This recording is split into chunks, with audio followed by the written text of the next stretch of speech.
Bonjour à tous, alors aujourd'hui on va parler des ensembles de nombres, les entiers, naturels, relatifs, décimaux, rationnels, irrationnels, les réels, tout ça, dans un exercice pas si simple que ça. Donc dans chaque cas, je vais donner 10 descriptions de nombres et vous devrez déterminer s'il est possible eh bien, déjà d'en donner un. Quand c'est possible, vous le donnerez, et quand ce n'est pas possible, vous expliquerez pourquoi ça n'était pas possible justement d'avoir un nombre qui répond à cette description. Donc, vous voyez, première phrase, je vous demande un entier relatif et naturel possible. Voilà, et si oui, vous m'en donnez un.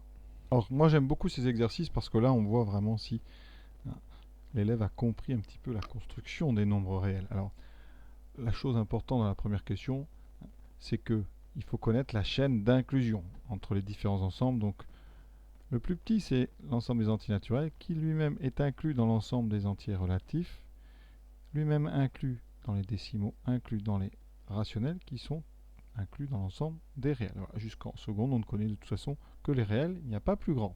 Alors, l'exercice ici, relatif et naturel. Est-ce qu'on peut être un relatif et naturel? Eh bien oui, parce que ça vient du fait que n est inclus dans z. Donc,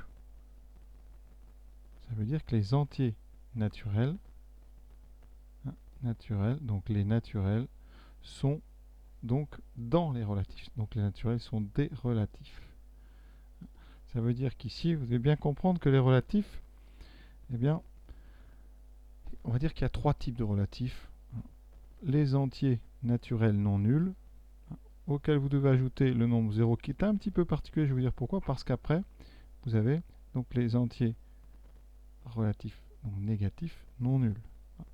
Autrement dit, il y a les positifs et les négatifs. Alors je fais la distinction parce que 0, il est à la fois positif et négatif. D'accord? Alors vous pourriez très bien dire c'est z plus, c'est-à-dire n union z moins, mais ici, ça ne traduit pas bien le fait que 0 est dans les deux. Z plus, c'est tout simplement n. D'accord? C'est l'ensemble des entiers relatifs positifs, c'est donc les entiers naturels. Et ici, il vous restera à mettre donc les entiers relatifs négatifs. Alors 0, il est dedans. Donc je vais être précis. Z+, si on devait lui donner une vraie définition, c'est donc 0, 1, 2, etc. Tous les entiers relatifs positifs. Et donc, on retrouve évidemment n. Z-, c'est donc les entiers négatifs, relatifs, donc 0, moins 1, moins 2, moins 3. Et vous voyez bien que 0, il est ici, donc il est dans les deux. C'est l'intersection entre les positifs et les négatifs. D'ailleurs, quand on veut exclure 0, on ne dit pas positif, on dit strictement positif ou strictement négatif. Voilà. Donc, première phrase, oui, un entier relatif naturel, bah oui, il suffit de prendre n'importe quel entier naturel. D'accord? Donc, exemple simple, on va prendre 0. 0, c'est bien relatif, il est bien naturel. 1, c'est bien relatif, il est naturel. Donc, pour n'importe quel entier naturel, ça sera un relatif. Donc ici, cette première question, elle était très simple. C'est vraiment pour réinsister sur cette chaîne d'inclusion dans laquelle on construit des ensembles de plus en plus grands. Un rationnel entre 5 et 6 qui ne soit pas décimal. Alors, je vous ai dit, la chaîne d'inclusion, les décimaux sont des rationnels. Il existe des rationnels non décimaux. Exemple plus connu, c'est un tiers. D'accord? Alors, les nombres décimaux, les nombres rationnels non décimaux, ce sont les nombres dont l'écriture décimale est infinie, d'accord, non nulle. Par exemple, ici, un tiers, c'est 0, 3, 3. Donc, vous avez la répétition d'une séquence non nulle. Un tiers, je peux vous donner plein d'autres. Un tiers, un septième, un neuvième. Il y en a vraiment beaucoup. Alors, j'ai pris un tiers, il y a deux tiers aussi. C'est donc toutes les divisions qui ne vont pas s'arrêter. Alors ici, il en faut entre 1 et 6. Alors, on va utiliser tout simplement un tiers. Il faut trouver. Donc, vous êtes à 5. Si vous prenez 5,3, 3, 3, etc., vous avez déjà bien répondu. Alors, sous forme de fraction, ça donne quoi? Ça donne 5 plus 1 tiers. Et bien, on va le mettre sous le même dénominateur. Ça fera donc 3 fois 5, 15, 16 tiers. 16 tiers. Pardon, 16 tiers. 16 tiers, il est bien entre 5 et 6, c'est-à-dire entre 15 tiers et 18 tiers, et 16 tiers n'est pas décimal, puisque son écriture décimale, je vous l'ai dit, c'est 5,3333, etc. Donc voilà un bon exemple, simple, on ne va pas faire plus. De toute façon, il faut savoir ici qu'entre deux bons entiers, vous trouverez toujours des nombres rationnels non décimaux, Mais il y en a vraiment beaucoup de ces nombres un petit peu bizarres, hein. Et d'ailleurs, entre deux nombres décimaux pris au hasard, vous pourrez toujours trouver entre les deux un nombre non décimal. Voilà, ça, on verra peut-être au fur et à mesure de ce qu'on verra. Hein, mais là, l'ensemble des réels, il est très très compliqué, hein. Vous avez des rationnels partout, des irrationnels partout. Entre deux rationnels, vous pourrez toujours trouver un irrationnel. Entre deux irrationnels, vous pourrez toujours trouver un rationnel. C'est vraiment, on parle de densité d'un ensemble, hein, dans un autre. Mais là, on est vraiment sur des notions un petit peu complexes. Donc, on passe au suivant. Maintenant, on demande un décimal entre 11 et 12 qui ne soit pas rationnel. Alors là, je vous arrête tout de suite, c'est impossible. Vous allez vite comprendre pourquoi, si vous ne le savez pas déjà. Alors, impossible, car l'ensemble des décimaux est inclus dans les rationnels. Donc, tout nombre décimal est rationnel. Ça vient d'ailleurs de l'écriture des décimaux sous la forme d'un entier divisé par une puissance entière de 10. Hein, d'accord, ça, vous prenez un nombre relatif divisé par ici une puissance de 10, donc A appartient à Z, N appartient à N. Et ça, eh bien, c'est un quotient de deux entiers, donc c'est aussi un rationnel. Donc, hein, ici, ne cherchez pas, vous ne pourrez pas trouver un décimal qui n'est pas rationnel. On trouve facilement des rationnels non décimaux, comme la question précédente, mais là, ça n'existe pas. Un réel plus grand que 7 qui ne soit pas décimal. Alors, tout à l'heure, on a trouvé un rationnel qui était entre 5 et 6. Hein. Et bien, on va faire un peu pareil. Alors là, il y a plusieurs façons de faire. Donc, on va prendre un nombre non décimal. Je vais prendre un tiers. Ça n'appartient pas à D. On le sait. Eh bien, il suffit de rajouter, par exemple, 7. Prenez 7 plus 1 tiers. 7 plus 1 tiers, c'est plus grand que 7. D'accord? Et son écriture décimale, 7 plus 1 tiers, vous la connaissez, hein, c'est 7,33, etc. à l'infini. Donc, 7,3333, ça n'est pas nombre décimal. L'écriture ici est infinie, non nulle, hein, infinie, avec une répétition ici de 3. D'accord? Et donc, eh bien, vous venez de trouver. Alors, il y a plein d'autres façons de faire.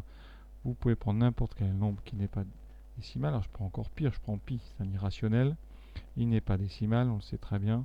Et bien, si vous lui rajoutez assez, vous ne changerez que la partie entière, donc vous ne changerez pas la partie décimale après la virgule qui pose problème. Donc, par exemple, vous prenez pi plus, je sais pas moi, 5. Pi plus 5, c'est plus grand que 8, hein, puisque pi c'est 3,14, etc.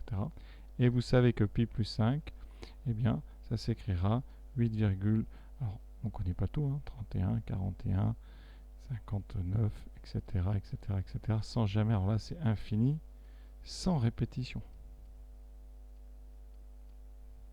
Ici, hein, j'avais pris un nombre donc rationnel mais pas décimal, ça c'est infini avec répétition d'une séquence non nulle. Voilà, donc vous voyez ça, c'est assez simple. Maintenant, on va chercher un irrationnel. Alors qu'est-ce que c'est qu'un irrationnel? Les rationnels, hein, c'est l'ensemble Q, d'accord? Ça s'appelle donc les rationnels, c'est les nombres qui sont, hein, des rapports de deux entiers. Alors un irrationnel, c'est donc un nombre qui n'est pas un rapport de deux fractions. Vous en connaissez, hein, plusieurs irrationnels. Donc les vedettes dans ce monde-là, c'est racine de 2. Et encore pire, vous avez pi.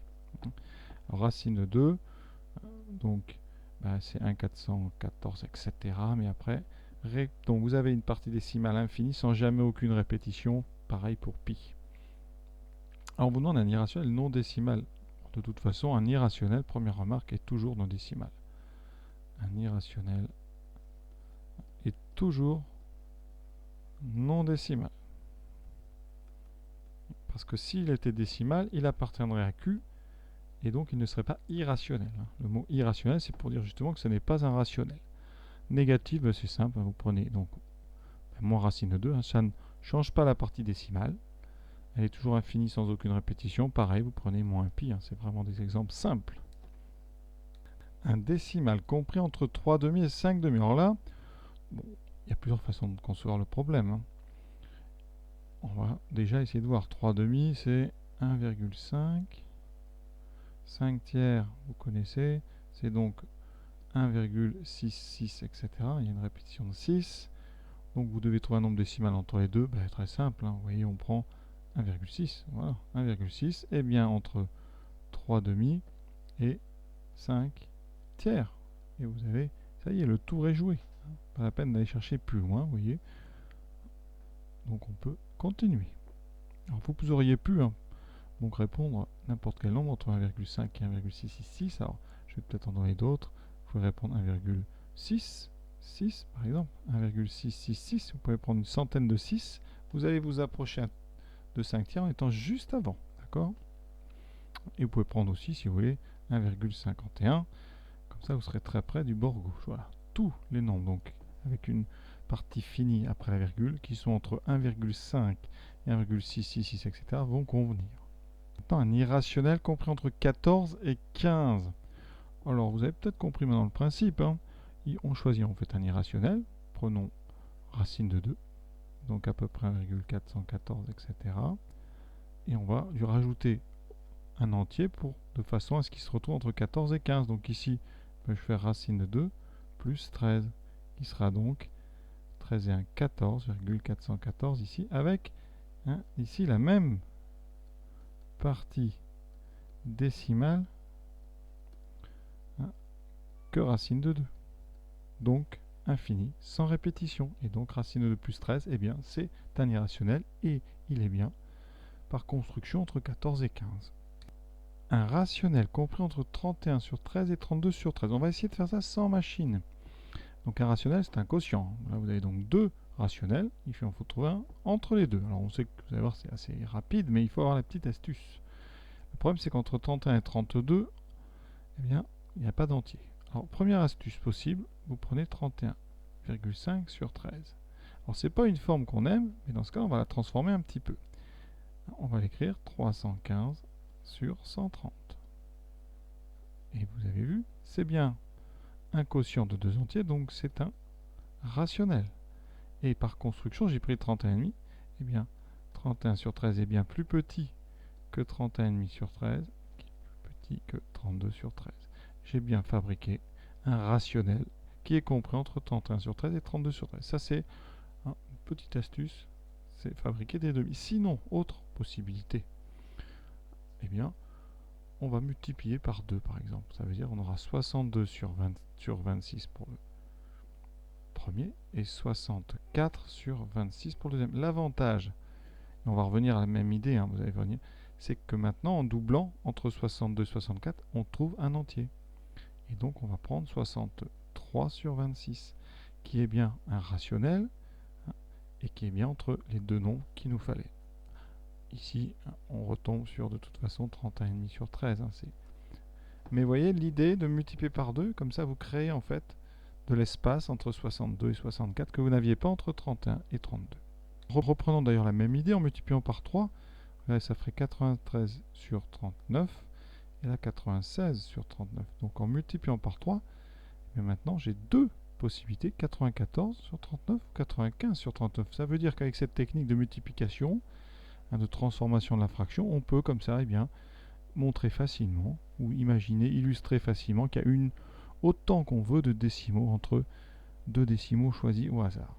D'accord, il suffit comme ça d'agrandir le dénominateur et on arrivera à caser comme ça des nombres entre les deux facilement. Vous pouvez me dire, oui, là c'est facile parce qu'on a un dénominateur qui est 13. Alors si par exemple j'avais pris 31 sur 7 et 32 sur 13, on voit bien qu'il y a de la place entre deux, mais qu'est-ce qu'on aurait pu faire? Eh bien, c'est mettre au même dénominateur d'abord. C'est-à-dire j'aurais multiplié ici par 13, donc j'aurais eu 31 fois 13 sur 13 fois 7, c'est-à-dire 91, et ici j'aurais eu 32 fois 7 sur 13 fois 7. Voilà. Ici, eh bien, une fois qu'on calcule, alors 31 fois 13, ça fait donc 93, 31, donc 403. Donc j'ai 403 sur 91, et ici, 32 fois 7, donc 2 fois 7, 14, 22, ça fait 224. Vous voyez qu'en mettant même dénominateur, on a grossi les nombres qui sont en haut, et donc maintenant on a largement de la place. Entre donc le plus petit c'est 224 jusqu'à 403, on a vraiment le choix. Et voilà pourquoi on peut toujours comme ça facilement trouver entre deux rationnels un troisième rationnel. D'ailleurs, il y a une propriété en maths qui dit que Q est dense dans R. Ça veut dire qu'ici, entre deux réels pris quelconques, vous pourrez toujours trouver un rationnel. D'accord? Ça veut dire que les rationnels, il y en a un petit peu partout. Maintenant, un rationnel compris entre pi et racine de 10. Alors, avec la propriété que je viens de vous donner, on sait que c'est possible. Hein. Entre deux nombres quelconques, ici pi et racine de 10, vous avez toujours un rationnel. On peut toujours trouver. Alors ici, il va s'agir d'être efficace. Alors pi, vous savez que c'est à peu près 3,14. D'accord. Racine de 10. Est-ce que c'est plus grand ou plus petit? Ça, c'est la question. Racine de 10, donc, on sait évidemment que racine de 9, c'est 3. Donc ici, ça fait 3, quelque chose. Alors on va essayer d'être un petit peu plus précis. Parce que là, on va avoir besoin de précision. Il faut savoir si racine de 10 est plus grand ou plus petit que pi. Maintenant, un rationnel compris entre pi et racine de 10. Alors, d'après la propriété que je viens de vous donner, je vous ai dit que Q était dense dans R. Ça veut dire qu'entre deux réels, pi et racine de 10, on a toujours un rationnel. Alors, racine de 10, non, ici, on va avoir besoin un petit peu de sa valeur, parce que ça c'est important. Donc ici, 3,16 à peu près. À peu près 3,16. Et pi, donc vous connaissez, c'est à peu près 3,14. Donc, c'est 3,14, 15, etc. Et, et racine de 10, c'est 3,16, etc. Donc, chose simple, on va prendre vraiment 3,15. On est sûr que pi est plus petit que 3,15 et que racine de 10 est plus grand. D'accord? Il suffirait, pour le prouver, d'ailleurs sans calculatrice, de mettre 3,15 au carré. Alors je vais le faire juste comme si on le faisait à la main, mais si on avait mis à la main 3,15 au carré, on trouvait 9,9225, et donc ça aurait prouvé qu'on est bien en dessous de racine de 10. Donc 3,15, est-ce que c'est un rationnel? Ben, on le sait, c'est un décimal. 3,15, c'est un nombre décimal, donc 3,15, c'est bien un rationnel. Il est bien entre pi et racine de 10, et on a déjà terminé. Dernière chose, un entier dont la racine carrée, la racine est comprise entre 32 et 33. Donc on veut un entier n, et on veut que sa racine carrée soit entre 32 et 33. Donc ce que je vous propose, c'est de mettre 32 au carré. D'accord? Donc 32 au carré, on a vu. Alors c'est un nombre qui est assez connu, mais on va le refaire quand même. 32, pour le faire le plus astucieusement possible, c'est 2 puissance 5. Donc on a 2 puissance 5 au carré qui donne 2 puissance 10, qui donne 1024. Sinon, première façon de faire, identité remarquable, si vous êtes habitué à ça, ça fait donc a carré, donc 900, plus le double produit de fois 30 fois, donc fois 2, ce qui fait 120, plus le carré de 4, qui fait 1024. Autrement, on pose. Voilà, on sait poser des multiplications. Et là, ça va vite. 64, 96, et on trouve effectivement 1024. Pour 33, ici, on va refaire notre identité remarquable. Ça permet de pratiquer. Donc 30 plus 3 au carré, on a 900, ça ne change pas. Par contre, le double produit, c'est 90 fois 2, 180 plus 9, et on tombe sur donc 1089. Si vous posez 33 fois 33, donc on a 99. 99, ça va vite, vous voyez, 9, 8, et voilà. Donc, il faut trouver un entier dont la racine carrée est entre 32 et 33. Donc, ça veut dire qu'en le mettant au carré, eh bien, vous retomberez sur le nombre n. N doit être donc entre 1024 et 1089, c'est tout. Donc, on prend n'importe quel entier, n, qui sera compris entre 1024 et 1089, puisque la racine carrée conserve l'ordre, la racine carrée de n sera bien entre la racine de 1024 qui est 32 et la racine de 1089 qui est 33. Et donc je vous propose par exemple 1050. Et cet exercice est terminé. Voilà, on va s'arrêter là. Je vous souhaite une bonne fin de journée à tous en espérant que ça vous ait amené un petit peu plus de compréhension sur les nombres. Je vous souhaite donc bonne fin de journée à tous.